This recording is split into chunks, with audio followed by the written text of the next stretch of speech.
Welcome back, everyone, to the Flyin podcast. We are here tonight on another fun Monday night because FC Cincinnati won, Sam.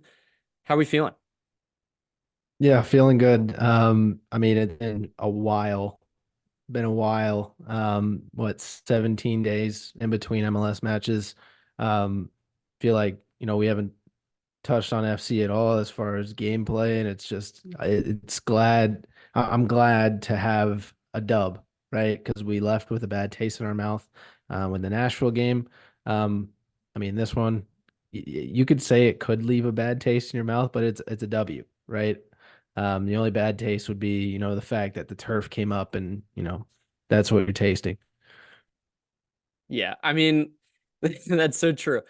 On one hand, like the game was ugly in that sense. Yeah, the turf was like crazy, but you end up getting a win. So you're elated, but then you're also holding your breath because you're not sure what's going on with one of our best players, Matt Miazga. So in a lot of ways, like I'm pumped again that we're back on the winning streak. I'm really kind of still holding my breath to see what's going on with him, and we'll chat about that here in a little bit. But overall, going into this game, like Sam mentioned, I think it was 16 or 17 days, 16-day wait between them. But we were back. FC Cincinnati had a soccer game, and it wasn't an FCC2 game. It was the main team.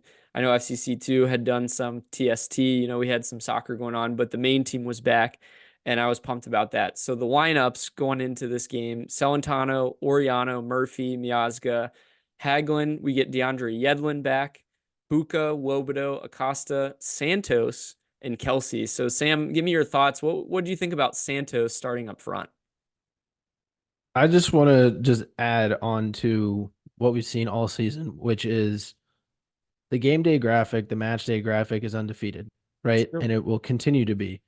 I don't think people understand that we've been on this since the beginning of the season. Anytime somebody is featured on the match day graphic, they are starting. I don't care who it is. That's how it's been. It's been undefeated. You can check it. That's what stood out to me for Santos starting. Obviously, it's a weird decision, right? You go, I mean, you got a healthy Kubo probably. You got, you know, couple of maybe, throw Dotto up there, right? We've seen Dotto up there with Kelsey, the two 19-year-olds dueling up there. Um, Santos, interesting call. And I mean, it kind of showed, right? It was like, okay, after a while, let's get him out of there. Yeah, I mean, is it going out west and just trying something different? I mean, San Jose had, the least point per game, of anyone in the MLS. So could he just feel like, hey, we'll play a solid lineup, but we'll put Santos in to, give him some minutes? Or did Dotto not impress, over the break? Who knows? I have no idea.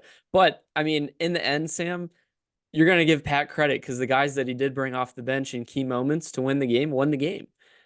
So I can't be mad about that. And that's why he's the coach of the year and why we're running this podcast and saying this is what we would have done. But we get the win, and that's all that matters. So my impressions I'll kind of give you. We'll start with my start of the game. So we started off sloppy. I really felt like there was some rust there. Lots of misplayed passes, guys on different connections where Lucho was just kind of playing it behind guys or too far in front of them. It did take a little bit for them to kind of get back on track with that. Um, San Jose had a couple great looks at goal right away. So there was the missed header by Bobasi that came into the box between, I think it was Hagelin and Miazga, that Roman had to kind of punch over. There was another breakaway that Pellegrino for San Jose kind of goes and looks like he cuts back, but just loses his footing and is not able to even like get a shot off where it was one-on-one with Roman. So there was a little bit of trying moments there early. Sam, what did you see in the beginning of the game? Yeah, I mean, to my point earlier, it looked like a team that had, it had been 16 or 7 days since they last played an MLS match. Like that's what it looked like, right? To start the match, you're like, man, this is tough to watch for both teams, honestly. But to your point, San Jose, I guess the first 40 minutes, maybe 35 minutes, they had the best chances. They had FCC spread wide, and they were very active, or they made Celentano very active very early. I know within the first minute or two, he had that save, had to punch it up and over the bar. And then there was a save that he had to make as well, where he was like diving to his left or right. So they were very active in that first half. The attack for them is not like a bad one. You see their points per game and you say, "Oh man, this team's terrible." But if you look at Abobasi, Pellegrino's not as great, but the new guy they brought in, I think his name was Hernan or whatever, Hernan Lopez, a solid attacker, and then you have Espinoza, Christian Espinoza. So pretty solid attack there, but I think it's their defense that ultimately has killed them. And I had gone back and kind of looked at a few of their games, but they had been up in several games this year and ended up losing.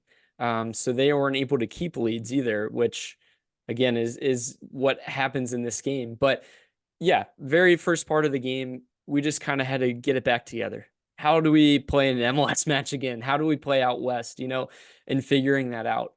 By the middle part of the game, I felt like we did come out again strong at half. So we've seen that again this year with Pat either lighting a fire under them or sometimes it just takes one moment. But in the 53rd minute, we get a really nice pressing play by Buka, and he finally puts one away, Sam, his first goal for FC Cincinnati. Really good, reading of the game for him. I think the San Jose guy slips, but I'm going to give Pavel credit on it because he's been so close this year in getting goals, but slots it away, which was really nice. Yeah, I think, you see even going in, before the half, FCC began to find the chances. Right before half, Acosta has that last chance, almost, puts it in. And then, into the second half, that kind of continues, right? So great awareness by Buka to be able to snatch that ball or that loose ball up and be able to slot it into the back of the net.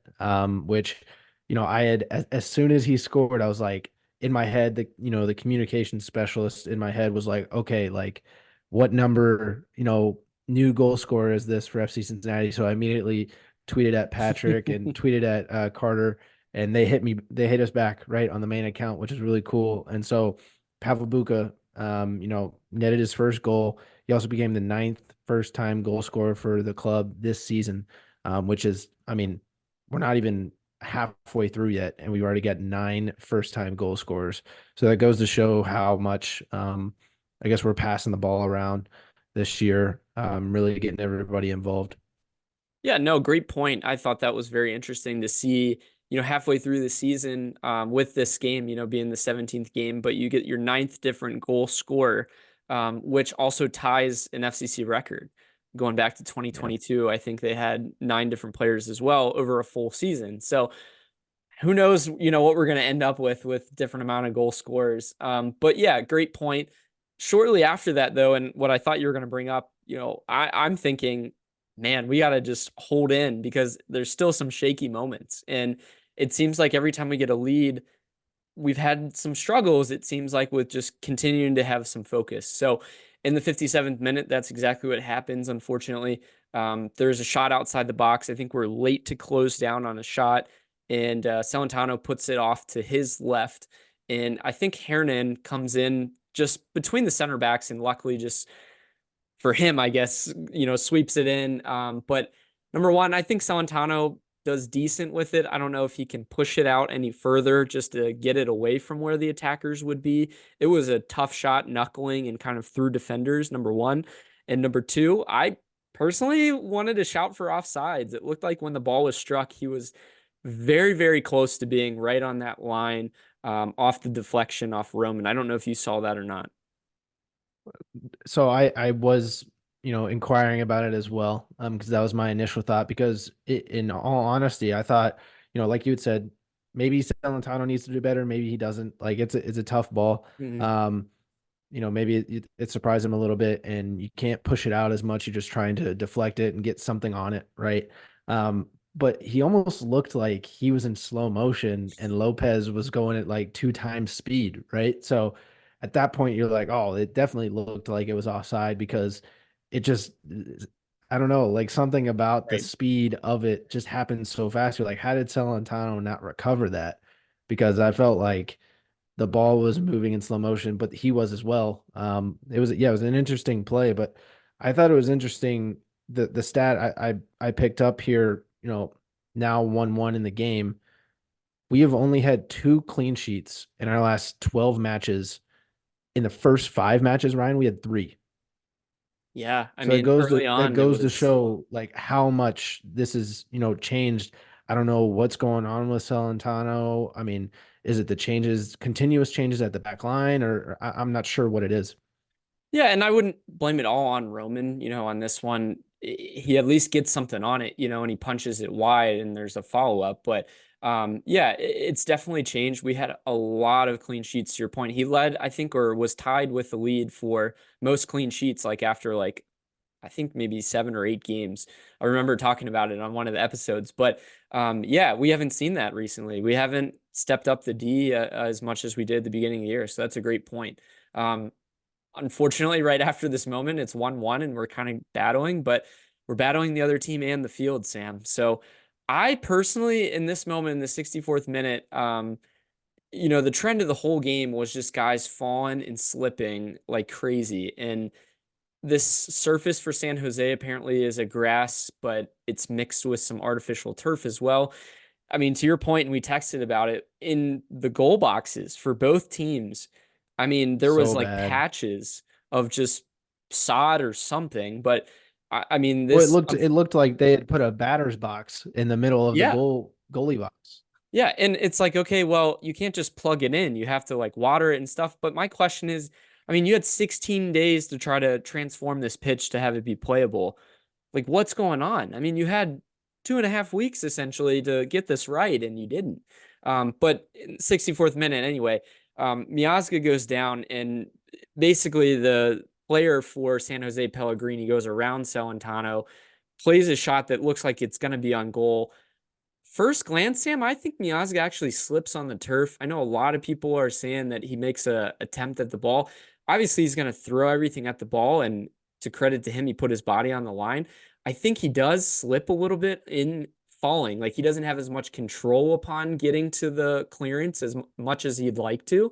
Because I don't think you purposely just throw your body into it like that, unless he's like, hey, I got to just get anything on it. But going back in slow motion and go back and look at it, I think he does get a little bit of a slip with it too. Regardless, he smacks his leg on the post and it just takes the wind out of us, unfortunately. And prayers to Matt for what's going on. We'll chat about that later. But it deflated the team. It sounds like after the game, Kubo actually talks and says, like, I didn't even know what was going on. I was warming up and I just came in and no one seemed to really know. If you go back and look at the video, you can see, unfortunately, Yeah. blood like coming through his sock. If you go back and look at it, but it seemed like both teams looked concerned right away, and his reaction was not positive as well. Yeah, I know to your point, a couple podcasts ago, the Apple TV mics pick up everything, right? So the noise of True. him hitting the post was very, very loud. To your point, hope he's okay. And, like we'll talk about it a little bit later, this could be a long-term injury. Yeah, and I mean it happens right in front of the San Jose, if you want to call it supporters section. I know we commented they only had like 10 people, 10 10 or people. 15 people on that end, where the mics are supposed to be capturing their team, fans. But yeah, unfortunately this happens, and we have to bring in Kip Keller, who actually plays a really solid last 30 minutes if you want to talk extra time too. But Matt's our vocal leader. Lucho's the captain, but Miazga kind of gels the guys together and really forms the back line. So that really deflated us. I'm going to call that my middle of the game. Moving to the end of the game, we go down 2-1. And I think that's really the big thing that I want to touch on is a switch ball over to Espinoza, isolates Murphy one-on-one because Oriano gets held kind of up top there. But Espinoza is a left-footed player, Sam. I think you have to know he's going to cut back on that foot. What do you think? Yeah, I thought Murphy got embarrassed on this one. This was bad. I mean, for all accounts, Murphy had a pretty solid game. I believe he led the team in tackles, interceptions, blocks, different things like that. So he had a solid game and had to step up, especially after Miazga left. But this was bad. He got turned way too easily. He opened up way too easily. And it was just an easy, like you had said, it's his left foot dominant, right? And it's just he slots it into the left corner. Not much you could do on that, and they go up, 2-1. 2-1 at home, and they're looking pretty good in that moment, in the 72nd minute. But Pat Noonan makes that sub, like we said, for Yuya Kubo coming in, and we get Santos off, we get Dado in there, we get some guys that have been playing well together this year. And in the end, it makes a difference. So we end up getting 3 goals from Yuya Kubo off Lucho Acosta assists. The first one's absolutely ridiculous, Sam. The one that's played to Lucho out wide by the touchline, blindly plays a ball across his body behind the last defender for Kubo to run on. Kubo cuts back onto his left foot, and I'm thinking at the moment, like, play, slot it over. I think there was a wide open striker in the middle for him to play to, but he cuts it back on his left foot. He knew exactly what he was doing. Slots it right by the keeper. Just a great take. This this Lucho pass has to be one of the best passes I've ever seen him play. Probably top three for sure. I just thought that was the wherewithal to see the run that Kubo was making. And he had to make the split-second decision to be able to fire that off, or else he wasn't going to get off. It was going to get deflected. He was going to get tackled, etc. But also, like you said, what a finish by Kubo. Very clinical. And he had the presence of mind and patience to wait it out, take the defender one-on-one, and put it between his legs and right-hand corner. The composure, I would say, is really what stands out. A veteran player in that position. He's used to playing. Yeah. Obviously, he's played in several different positions, but that's what he was brought in as, a striker. He's more comfortable in those positions. You see the connection between him and Lucho, and I'll touch on that here in a little bit. I have an interesting stat, but yeah, he went off, Sam. We get another goal just a couple minutes later. You're like pumped. You're tied again, and then you get the ball back, and Lucha's dribbling at defenders in the box, and something's bound to happen. Whether he passes it to Kubo or it kind of deflects off his foot to Kubo in the center, of the box, and Kubo slots it away again, and now we're up 3-2. The elation for the boys, is really what I want to point out. I wonder if after, definitely a first one you gain in confidence, but you get somebody out there, I'm sure, that says, do this for Matt. Let's go and grab this game. Let's get 3 points. At this point, it's like, man, we felt like we were deflated. We were out of this. We lose our best defender.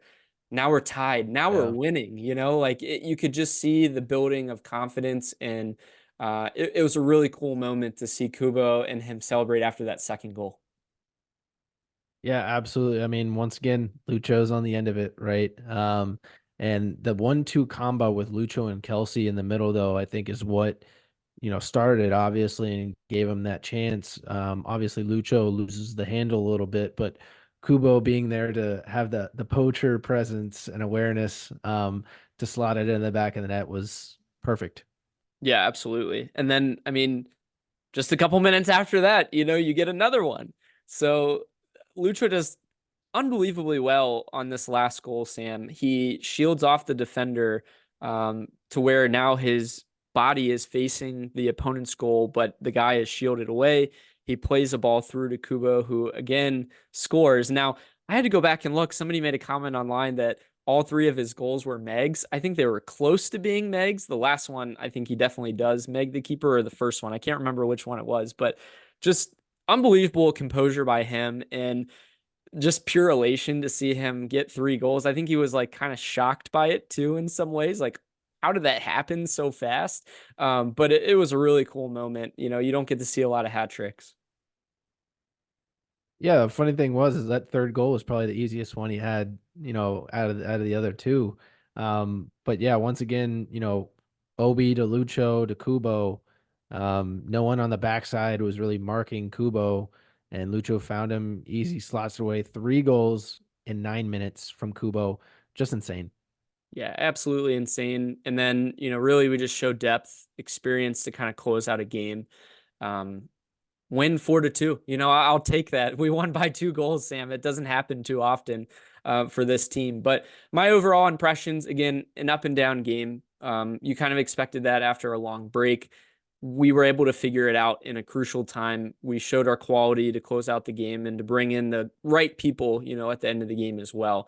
The one stat I wanted to bring up, I thought was very, very interesting. This Kubo and Lucho relationship we've been talking about all year long, Sam.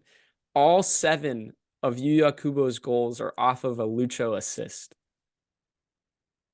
Insane. That's This pretty game, good. That's three pretty good. assists by Lucho. St. Louis game, Lucho to Kubo on the back post for a header. Montreal, Lucho plays one through to Kubo that one-on-one with the keeper. Red Bulls, another one floated to the back post that Kubo heads in. And then New England, same thing. So it's been this connection. It's just unbelievable to see them, really kind of tune in on this and really be able to exploit defenses. And for Kubo to finish them too. So now what, 7 goals for him this season, which I think you had put out, Yeah, which he's is, now tied yeah. Yeah, tied he for first with Lucho on the team with 7 goals. Obviously, Lucho's got, I believe, what, 7 goals and 13 13 assists assists. now, I Mm-hmm. think. Yeah, so I did put out the tweet that Yu Kubo has not had more than 7 goals since the 2017-2018 season with Ghent, which is I thought was hilarious. Yeah, he's been just unbelievable for us this year and stepped up in a big way. With all the talk that there was of bringing him back in or not, like he's now really earned his minutes. Last year he was more of a super sub, but this year he's earned his starting spot. But in this game, he's a super sub again, Sam. So how can you be mad about that? In any way you're going to play him, he's going to contribute. He's going to be out there giving his all. Just shout out to him. He was the player of the match day for the MLS for this week, which was really cool to see. Any other impressions you got from this game? No, I mean, I thought it was great to get the win. Obviously, a little bit rusty, but like we had talked about, the veteran presence really showed up during the final stretches of the game, took control when we needed to, and FC Cincinnati moves to 3-0-0 on the season against Western Conference opponents. So a similar dominance that we saw last season against the Western Conference as well. Yeah, I mean, that's a great point. Unlike the Reds, who hadn't historically done well against, West Side opponents of the US. But yeah, they've done a really good job and on the road. So I think, does this make 7 or 8 road wins this year? I can't exactly remember how many, but it's a lot. And we're close to, I think, a record for consecutive Yeah. away wins and possibly on record or on a pace to set the MLS record for the most amount of away wins, which I think is 13 or 14 in a season, which we're doing well. So I'll be very happy about that. They always say, win at home, draw on the road, but we've been winning on the road, which has been impressive. Sam, I have a pretty interesting trivia question for you before we go to a break here, though. How many hat tricks has Yuya Kubo had in his long soccer career? Are we talking club, international, anything? Anything goes. All right. So when he was 8 years old in rec league, Well, I did try to find the 8-year-old stats, but they weren't out there, surprisingly. dang. Okay. So not that far down, but career, professional career. Right. That's what Yep. we're Including this you didn't game. call up I'm going to make a caveat too. you didn't call Mrs. Kubo and we're like, hey, I need a trivia of the week for this week. I gotta stump Sam. Hat tricks for Kubo. I'm gonna go. I'm gonna go one. I'm gonna go. This is very first one. Because I feel like I mean, he was a forward. He was more of a winger, but I don't know. I don't think. I'm gonna go with one. One hat trick. All right, Sam's locking in one. Stay tuned to the end of the episode and we'll give you the answer. We'll be right back. Hey, FC Cincinnati fans. We are pumped to share our new sponsor, Peak Cocktails. I'm sipping on the passion fruit margarita, which is so spicy and it makes me feel like I'm on the beach. Ooh, that sounds great. I'm drinking the blood orange spritz, which has a great subtle ginger flavor coming from its scientifically formulated recipe to promote exercise recovery, enhance relaxation, and support a better night's sleep. Ryan, that's exactly why I love them.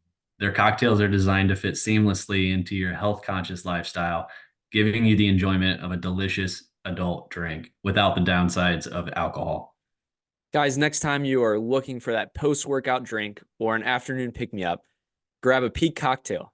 Visit them at www.peakcocktails.com and use the code FLYINLION at checkout to get 20% off your first order. Zach, enjoy your drink. Welcome back, everyone. We are here tonight after another FC Cincinnati win. We're stacking up dubs, Sam. Second in the Eastern Conference, I'm pretty sure. But Yeah. technically, we Yeah. have 2 games in hand with Inter Miami. So possibly on Wednesday, if Inter Miami doesn't get a result and we get a win, we could go up 1 point in the Supporters Shield standings. I'm liking where we're at, to be honest. I think we're at a really good clip right now. Unfortunately, Miami gets a win without Messi, without Suarez, in a wacky game against Philadelphia. They always seem to kind of figure things out. But the MLS was kind of weird this week. That obviously our result, MLS After Dark, like we like to call it, with a wacky finish and the hat trick. But yeah, it's tuning in to be a really good season so far. I really like the Supporter Shield race that we're in. Last year, we kind of ran away with it. This year, it's a little bit tighter. But we'll see as we go through Copa America and with the Olympics too. How do things change? Yeah, they were talking. I just checked on Twitter. The main MLS podcast is talking about today. Is this the best supporter shield race in MLS history? Yeah, no, that's a good question. I would say so far it's lining up to be that way, especially with the amount of games, the different competitions, the amount of players that are on international duty. There's a lot of elements that add into what the season looks like and who's going to be the best team overall. So, Sam, I do want to move on to a card of the week segment here. We're back into it. So let's hear, what is your card of the week? Yeah, my card of the week is pretty generic. I'm going with back line without Miles and now possibly without Miazga for an extended period. Um, I think without Miles, we're seeing the deterioration of this back line a little bit more. I know Miazga, defender of the year, he can hold his own in the back, but that right side, we don't have a right side, center back when it comes down to it. Obviously, like Murphy has kind of solidified himself on that left side because he's left-footed, right? But a guy like Hagelin has not been able to keep things to the same quality or level, obviously, that, you would get from a Miles Robinson or even, a better player or a sub coming in for him. Obviously, Hagelin's coming back from an injury still, and I don't know if that's still factoring in or not. I also don't know what's going on with Kip Keller. I thought he had a great start to the season, and Pat, it's kind of not really been favored at all. So I really hope that he gives Keller a shot to earn some more minutes, and hoping that maybe we get Miazga back quicker than we would have thought. Yeah, I think you're gonna have to see guys step in and play in a big way. Next man up, really is what it is. We'll probably talk about it here in a little bit, but I'll touch on it now. Is without Miles in there, and like we're saying with the depth being tested, do we have Alvis Powell go back to right center back? Do we have DeAndre Yedlin? We've seen him do that as well. We're gonna have to get a little bit creative with what we're doing with our back line, but having really good communication, because I mean, just like last year when Miazga was out with the U.S. men's national team, there was times where we didn't have Mascara as well, but I don't think we didn't have either one of them, and that's what kind of scares me just as much as I'm sure every other FC Cincinnati fan, having neither of them. I mean, looking at the two together, they're a juggernaut back line, but without them, it's like, Okay, so I know we were joking about it with Kenta, but I mean, Kubo could play center back at this point, right? yeah, I mean, that would just complete his whole year like character arc and position. No, I think that's an interesting shout there. We might see it at some point. I hope not, because that means things have dramatically gone like completely wrong. But yeah, I don't know. My card of the week was the San Jose grass. We need some answers. We need some explanations to why this field was garbage. I mean, it arguably caused the player an injury, if you want to say that. Didn't directly, I guess. He's going after the ball and he slips, maybe, possibly. I don't know. But yeah, the grass was really bad. The guys kept falling over. I think Lucho just like threw his hands up, like, what do we have to do, man? Like, this is the MLS. I mean, we should be playing on professional surfaces. We're very spoiled playing in TQL. We have really good grass, throughout the year. We'll see what happens with the Kenny Chesney concert if everything stays that way. But yeah, it was terrible. Yeah, it was not good. I mean, it was abundantly clear that both teams were struggling with it. At first, it was just FC, and then San Jose had a couple of those chances, and they honestly could have slotted those chances. It would have been a lot more effective, but they slipped multiple times in the buildup of things, and we got lucky. So sometimes the turf helped us out, sometimes it didn't. But my goodness, yeah, it was really bad. Pose a question for you. Would you rather play in Atlanta on their turf or on this terrible grass in San Jose? I'm gonna go with someone who has not had a lot of injury history as far as like knee or hamstring or anything like that. Maybe just a couple ankle problems on this end over here. So I'm gonna take my chances in Atlanta. So turf is what you prefer over the crap grass, huh? I mean, Yeah. doesn't any athletic department in high school now these days, right?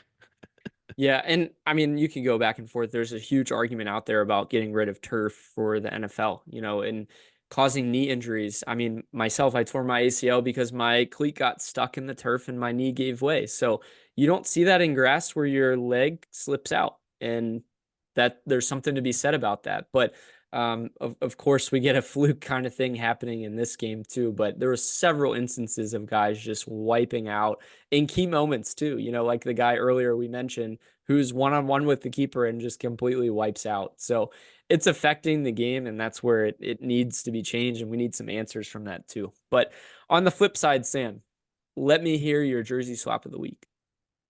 Yeah, so jersey swap of the week, I'm going to give it to the man who scored his first goal in the MLS, Mr. Pavel Buka. He was also second on the team in touches and second on the team in interceptions. He also attempted the most passes with a 93% completion rate.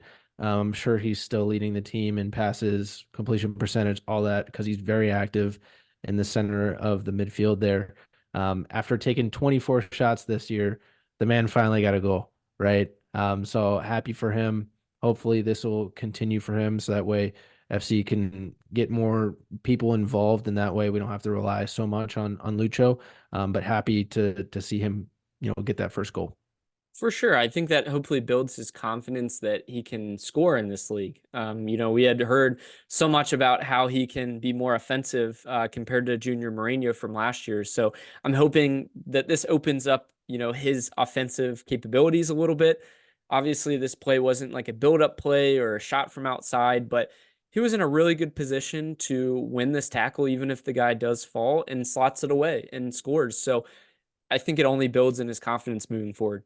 If he misses that shot, it's a penalty because he got taken out from Yeah, the he does. back and he ran into the goalkeeper as well. So if he misses it, it's without a doubt a penalty.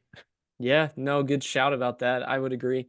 Sam, I'm going to do a Lucho segment because we've included him now into our permanent jersey swaps Naturally. naturally. So 3 assists, in this game. He's now at 7 goals and 13 assists on the year. He is now 10th in MLS history, or I think actually ninth, but tied with Diego Valeri and Kobe Jones in MLS history in assists, with 91 assists in his career. So pretty impressive to see him. I think he's now, I would say getting closer to the Mount Rushmore of best players ever. If he's on top 10 for assists, he's getting up there for goal contributions per game and all of that. I mean, it's just been incredible. Look at him still, in the MVP race, especially throughout the summer without Messi in there. What does that do to his stats and boosting things? But yeah, Lucho continues just to ball out and honestly to contribute to win games. I still like for as much as he continues to rise and rise and rise, it doesn't feel like that in the grand scheme of things for the MLS, which is very unfortunate, right? For all those pundits out there, I'm sure they would talk more about the likes of, Carlos Vela or I mean, I'm sure you saw Taylor Twellman. He was talking about himself, right? So he'd probably put himself up there. Um, it's sad to see. It really is. But I think Lucho, when it's all said and done, I think we're talking about a guy who's going to be etched in MLS history as one of the best for sure. Yeah, I mean, right now the MVP race is three-legged. It's Chicho Arango, Lionel Messi, and Lucho Acosta, and if you look at it in the history of the MLS, I don't think we've ever had a repeat MVP. We've talked about it, I think, on a prior episode, but that needs to be talked about more. And there's just not enough buzz about what he's doing. At times in this game, like he does look a little bit gassed. Even Pat commented that in his post-game interview. But he finds ways to get it done, and I really think that's the maturity that we've seen in him, even in a few years here in Cincinnati, is how to affect the game in a meaningful way to win the game.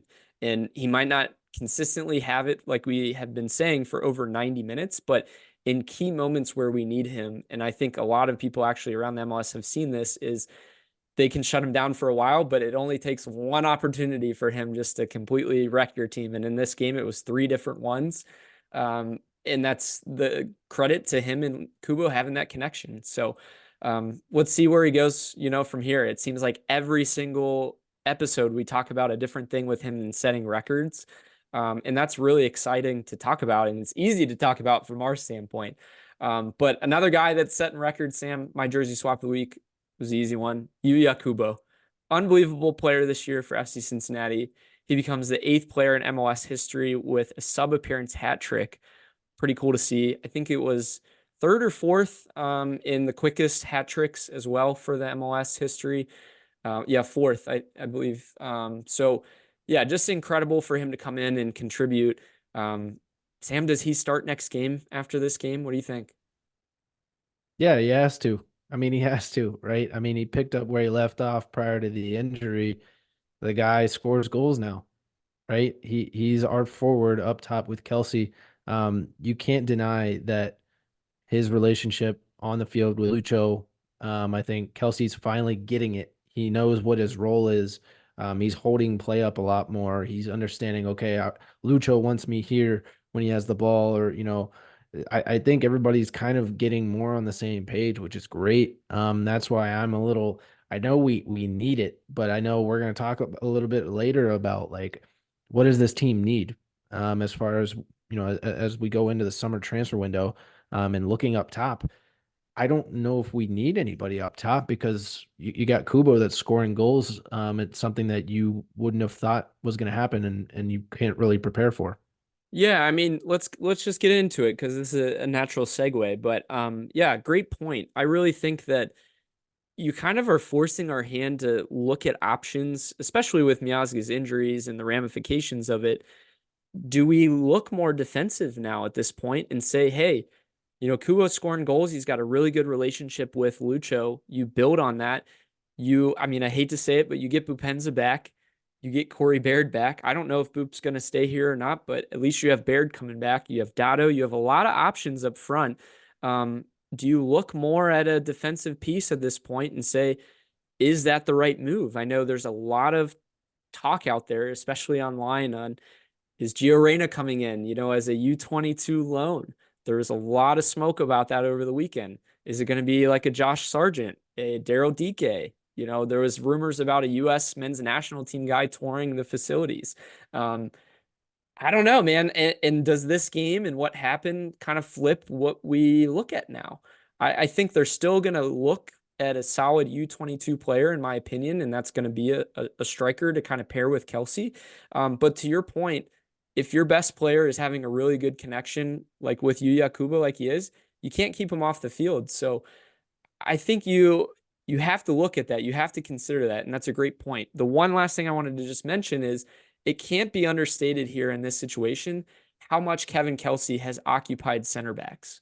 We've been hammering it, all in the first half of the season. We were missing Vasquez's presence up there, a big physical body. And to Kevin Kelsey's credit, man, he's a big body, but he's got really good ball work, really good passes, really good touch. So if he's occupying center backs, it's freeing up Yuya Kubo to play through. And he's isolated with the center back that he can blow through or slide behind the defense. And that's really unlocked our offense in the last several games, especially. Yeah, absolutely. As far as the guys you mentioned, I know there's a whole bunch of rumors going around. You talked about Reyna, Sargent, DK. I mean, as far as defensive guys, I mean, could it have been defensemen, right, for the young U.S. men's national team? Not really sure on that. I know as far as those three names, I think not sure how realistic Gio Reyna is. I know we had talked about this, but he's got an $18 million market value. He's still on loan to Nottingham, from Dortmund, so he's going to go back to Dortmund. If FC gets him, it's on loan, and it's probably only until January in my mind. Um, but I feel like with Sargent, if he moves, Sargent's going to a bigger club than Norwich, without a doubt. I mean, coming off the season that he had 16 goals and 2 assists in the championship, he is literally at the highest level of play that he's had in his career. So it probably only goes up from him for him, from there. As far as DK, I don't know if I want him. I don't know if I want him. I know he's a great talent, but he is the most injury prone striker that the U.S. men's national team, has. He has missed 95 games total in his West Brom career, and he's only been there for like 2 seasons.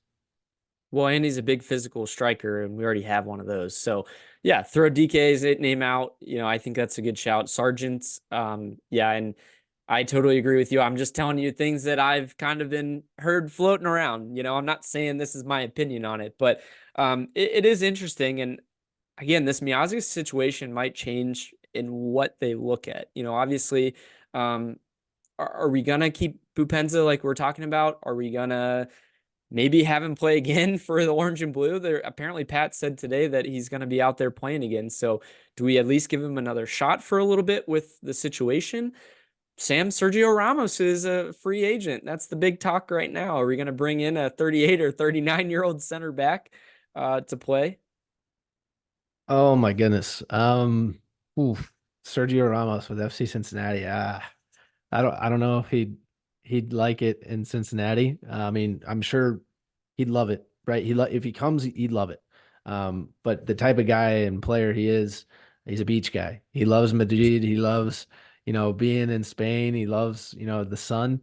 And my goodness, I feel like that'd be another, maybe not close to it, because I feel like Ramos is just another animal, but it'd be like Jeff Cameron, right? When Jeff Cameron came onto the squad, he was very fiery, had kind of a controversial background. Not sure how he would kind of fit with, a backline of Hagland and Murphy, right? Yeah, I don't think that one's happening, but it's it's nice to dream. It's not a good fit. But there is one person that I think that if we go and look at our relationship with Hoffenheim, somebody put this online. I thought it was interesting. Hoffenheim and FC Cincinnati have a club relationship. The U.S. center back plays for Hoffenheim that is later on in his career and has played in the World Cup. Sam, do you know who I'm talking about? Mr. John Brooks. John Brooks. That's an interesting shout there. I don't know, man. And maybe do we see something like that work out? U.S. men's national team center backs have worked out for us so far. So I don't know. Maybe I wouldn't we mind that go one. that I way. wouldn't mind that one. I feel like he needs a change of scenery because he's fallen out for some reason with the U.S. men's national team and Greg Berhalter.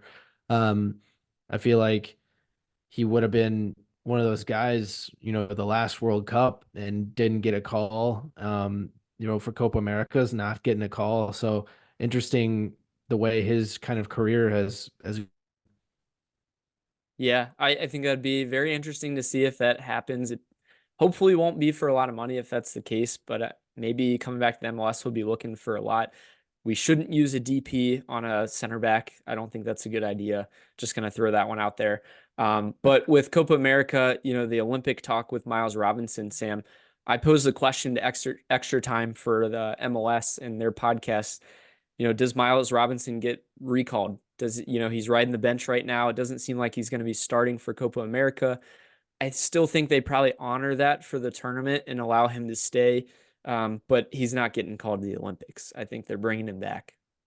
So I actually looked this up on the back end. And as far as recalling players for international duty, the FIFA regulations are that a player is expected to stay with the national team for the duration of the tournament, unless there's a serious injury or other exceptional circumstances that are negotiated between the national team and the club. but clubs are obligated to release their players for international duty during the international match windows for major tournaments. But once a player is released to join their national team, the club can typically they can't recall the player before the tournament is over. Wow, interesting. So basically what you're saying is he has to stay, at least for Yeah. now. Which if you look at the timing of things, our first game for the US is actually on June 23rd. The last game, I think, closer to early July, I want to say. So there's a possibility that we're without Miles Robinson for probably another 5 or 6 games, unfortunately. A stretch, where we're playing a warmer New England Revolution team right now. Obviously, Philly on Wednesday, Inter Miami coming up as well. So some tough games without really two of our main center backs, which will be Oh, interesting. Ryan, I didn't mean to break your heart there. I just wanted to let you know what was going on. I didn't. Yeah, we'll see what happens. Hopefully, we can make it through this window. I mean, I just it's hard for me because we're on such a historic pace, and Oh yeah. the way that we had been playing and finally had a defense that we could rely upon early on in the year. I really hope we can get that back by maybe like after Leagues Cup is kind of what I'm hoping to aim for. If the Miazga situation is best case scenario, I think that's what we're looking at. Worst case scenario, he's out obviously for the year, but right around Leagues Cup time to get him back and fit and back into the team. Let's make a run, for the end of the season and into the playoffs. We need to have a solid back line if we're going to win trophies. And I think that's what the club might be looking at. And that's my opinion on that right now. So the next bit of news, though, will kind of transition because this is also awesome news for the city, awesome news for the club. But FC Cincinnati has put in an official bid for a NWSL team, so a women's club team at the highest level in the U.S., which is just awesome to see. There's been a lot of rumors for years about it. Seems like now's the right time with the league adding teams, a lot of interest there as well. We have the facilities, we have the stadium. They're adding on to the facilities to kind of accommodate for the women's team too, Sam. It seems like this is all gears ahead. It seems like it's going to be a formality, hopefully. Yeah, I think for me, looking at the future of the women's game, you have the NWSL, and right now you have the USL Championship, or USLW League, is the official term right now, and the USL just announced last year that they're coming out with a new league. So their W League is becoming the USL Super League for the women's game. And so it's supposed to be competing with the NWSL. They had mentioned multiple sites that they will be coming out with new USL Super League teams for the women's game. So I'm interested to see how this kind of works, or if it'll just be absorbed and they'll both come to agreement and go, hey, we're just going to unite. Likely, unlikely, that's like if the MLS and USL decide to combine, which is probably never going to happen because the MLS has a giant head, right? We know this. But I think as far as the NWSL is, I mean, I don't know, Ryan, are they staying with the same name, or what's happening there? You let me give you my thoughts first, and then I want to hear what you think. Okay. Okay, let's hear it. So as far as same name, I'm thinking they're probably going to stay with the same name. I don't think they should change it, but if they were to change it, I got two ideas, and I could only come up with two ideas. So the first one is Queen City FC. It currently already is a team in the NPSL, so we might have to purchase rights for the name, but we could probably do it. The second one is the Cincinnati Unity. Wow. I honestly, the first one is actually very similar to what I was gonna say, so I'm gonna let you go with that. And the Unity sounds awesome. We're gonna lock it in for one of those two because those are really good ones. The first player has got to be Thank you. Rose Lavelle, don't you think? Oh, has to be. Has to be Has to be. Roosevelt. And Rose has been wanting to come back. It's just been like a matter of time. To your point about having a kind of like semi-pro, or I guess would you say USL league with the women's, do we see us start the team, from that standpoint before we get the NWSL team to kind of get our feet running, or what are your thoughts on that? Because it's going to take a couple years for that to probably come to fruition. I think if you're getting a girl like Rose Lavelle, I think you're going big or going home, to be honest with you. Um, I mean, looking at Rose's stats, which I was looking at her stats and this surprised me so much because obviously we're very familiar with her U.S. women's national team career more than we are really club. Mhm. That's just how it is in the United States for women's soccer. But she has 83 club appearances and 17 goal contributions. Her best season was in 2002 or 22 with the OL Reign. And so her U.S. women's national team career, she has 76 U.S. women's national team appearances, 41 goal contributions, and has won 7 trophies, Wow. which is amazing. Like I just can't fathom. I think the most games she played in her career was or for her club career was for the OL Reign in 2022. She played 17 games. Hmm. Interesting. Yeah. Yeah, she's more, I guess, of a national team player is what you're alluding to at this point. But hopefully for Yes. Cincinnati, she'd be able to pick it up some too. I'm sure she'd be more inspired. It's not by a lack of trying, I'm sure either, but she's had some injuries, if I remember correctly, and she's been Yes. able to be Yeah. healthy for the women's national team, maybe versus the club team. And that's why the numbers are a little bit different, but that's an interesting stat.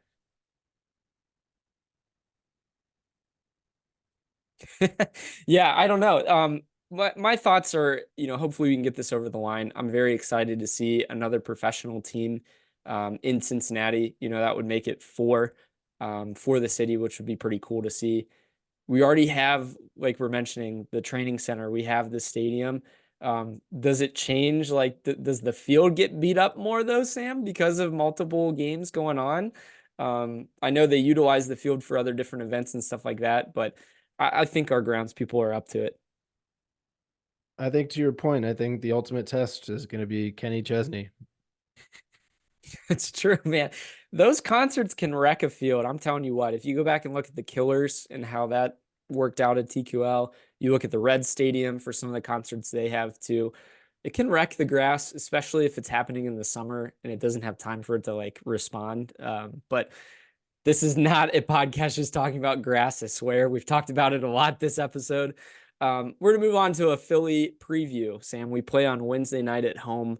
We're back at home at TQL. We need to win at home. I'm sick of having multiple games that we've lost at home now. I know it's only been a few, but we need to be dominant at home. So Philly, like we mentioned, had just lost to Miami, even though they were up 2 men. There's a lot of players for Philly that are out right now. So Julian Carranza is getting transferred to Feyenoord over in the Netherlands. Andre Blake's out with a surgery that he had. Daniel Gazdag is with the Hungary national team. So this is a shell of the normal Philadelphia Union team that we're used to. And their own players are saying it, right? So there's a little bit of drama in the clubhouse as well with a guy that we were looking at over the summer, and Kai Wagner. He's calling out his Union squad, saying they should have been more invested into the team and bringing players in during the offseason that can help the likes of him. So I thought that was interesting how vocal he was with that, saying flat out like they should have done better and we need better players, etc. Um, to your point, they're winless since May 16th. So they're struggling a little bit. However, they have a better road record than us Well, as far not as no necessarily. losses. Yeah, they don't have any losses on the road. Their road record is 3-5. But yeah, no losses on the road is interesting for how No wacky the losses. year. Yeah, usually they do really, really well at home, and they've just been terrible at home this year for whatever reason. I went on to the Views from the Bridge podcast, like I mentioned last episode, which is the Philadelphia Union, one of their podcasts, and it was interesting just chatting about the game preview and his perspective of what's been going on. And he's like, honestly, it's just been really sad to see. And like the players, like you said, are calling out the team. Andre Blake did it earlier in the year. Kai Wagner is doing it now as well. So Very interesting situation. Now, there's a lot of buzz about like, okay, Philly's a shell of themselves, but like we said, they haven't lost on the road, and we can't overlook this game. It's still a pretty decent team. And I just feel like after a long travel out west, coming back home is going to be difficult to do. Emotions running high with Miazga. I will say the record and history are in our favor. We have not lost to the Philadelphia Union since 2022, and we have not lost at TQL Stadium against them since 2021. So it's been a while. I expect us to fully continue to dominate them at home. What you got? What's your prediction? I'm hoping Roman steps up this game. I'm going to go 2-0. 2-0. I'm going to go 3-1. I feel like, unfortunately, the defense is going to let one in. I don't know if we're going to like come back. I feel like whatever reason this tells me they're going to get up early again, and we're just going to come back and just destroy them at the end of the game like we have been recently. But back line, Sam, Murphy, Hagelin, Kip Keller. Is that what we're thinking? Probably. Yeah, Probably. I think that's probably where we Who go. you throwing in the middle? Probably Hagelin in the middle. I know they had Keller in the middle last game, actually. So that'll be interesting to see He's who. just saying he's less of a liability in the middle. Yeah. Yeah. I mean, we need Kip to play like he did earlier on in the season. He did really well. But relying upon these guys a lot more. We finally have some of these guys healthy, so it's good timing for things. We have some possible like backups, like we mentioned with Powell, with Yedlin. We have guys that can play in the middle like that, but Kubo, like you mentioned, I don't know, man. I think that, yeah, to your point earlier in the podcast, I think that Kubo does start up top in this game with Kelsey. The back line we covered, and then everyone else is probably expected to be back there too. So still a solid lineup. As long as Lucho's playing, I'm feeling pretty good. Baird is close to fully healthy. It sounds like he's maybe training with the full team. Bupens is actually back in training as well. So we have a little bit better depth. The MLS is so funny, Sam. During certain parts of the season, it's like we have no depth up top. Now we have so much depth up top. Earlier on, we had so much depth, in defense. Now we have no depth in defense. It's like insane how different it can be week to week, even. Yeah, just once. Let's be balanced. Just once this season, maybe we'll get a balanced lineup. Not that many injuries. Everybody's hot up top. Everybody's hot in the back. We're all good. Yeah. Yeah. Any final thoughts, Sam? I'm going to give you our trivia question otherwise. Yeah, go ahead. All right. So, in review, our trivia question of the week was how many hat tricks has Yuya Kubo had in his career? Sam had locked in one, being this past game as his only one. Sammy's actually had 3 hat tricks in his career. Kind of interesting. So the first one he had was in the J League second division. He had a hat trick that he started in, and he scored 3 goals, I think actually over the span of a longer period of time than this last game. The last hat trick he had was back in 2016. He was playing for Young Boys. They won 7-1. Sam, he had a hat trick in 13 minutes as a sub. Unbelievable. His last He's hat done it trick was twice. his last hat trick was also as a substitute. Scored his first goal in the 64th minute, then the 72nd, then the 77th. So this dude is built to just come in and score goals. I thought that was fascinating. Dang, that's crazy. 3 hat tricks. And in 3 different. Yeah. Yeah, 3 That's different pretty teams. crazy. Mm-hmm. Yeah. Yep. I didn't see that he had any for the Japanese national team, but pretty cool to see. I hope that he can continue his goal scoring. We got a big week coming up. Obviously we have this Philadelphia game. We have a big game coming up on Saturday as well against New England. Any, I guess, final thoughts that you wanted to just comment about the New England game too? No, nothing as far as New England. I know they're a struggling team as well. So just keeping the vibes up, right? Don't drop any points to people that we're not supposed to. I know the back line's going to get challenged the past couple, these next couple games, but hopefully the fitness stays up. We don't have any more injuries. Yeah, great point. I think New England's won 3 in a row actually. So playing at TQL again on Saturday will be at least positive in that sense. We'll see what they do middle of the week, but um, they've always seemed to have our number in the past. We finally got a win against them, up in New England earlier this year. I think it'll be a pretty solid game. Having 2 games after a road game, out west, then back home for 2. At least we're at home, but it'll be tough. At least for Saturday's game, I'm actually going to go a 2-2 draw on Saturday. I'm gonna go 1-1 then. I'll go draw as well. I'll go 1-1. All right, 4 points for the week would be pretty solid. Sam, hopefully we'll get all of those points. I'm hoping then, more than 4, but we'll see what happens. We'll be back with you guys next week, and like, comment, subscribe. We'll be putting a lot of stuff out this week, I'm sure, with more news coming out, maybe about Miazga too, but we will see you next week.